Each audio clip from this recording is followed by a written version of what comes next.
πάθετε? Κάνουμε βλακίες και τώρα κάνουμε το χαζό. Δεν είναι τίποτα σοβαρό. Δεν είναι τίποτα σοβαρό. Θα τους σκοτώσω, Τι έγινε τώρα, τι έγινε. Τι κάνετε, παιδιά. Τι κάνετε, τρελαθήκατε, Λουκά, πέτα το. Πέτα το τώρα. Έλα ρε Πάκη. Πέτα το εσύ. Πετάξτε το και δύο.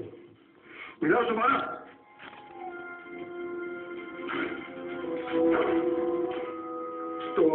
Θέλαμε να το αλλάξω. Αν έπαιρνα κάτι σε ασυνή, πώς θα ήτανε. Το τραπέζι είναι έτοιμο.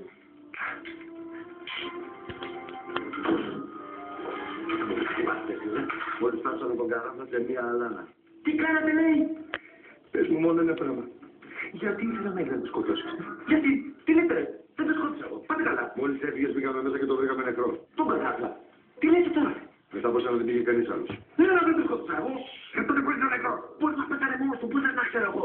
Από πού να το σκότωσω, Δεν τον ακούμπιστα, σας λέω, στο ορκίζομαι στη φιλία μας. Δεν τον ακούμπιστα. Τέλος πάντων. Εμείς νομίζαμε ότι το σκότωσες εσύ και πήγαμε και το θάψαμε. Δεν το πιστεύω. Σας είδε κανείς?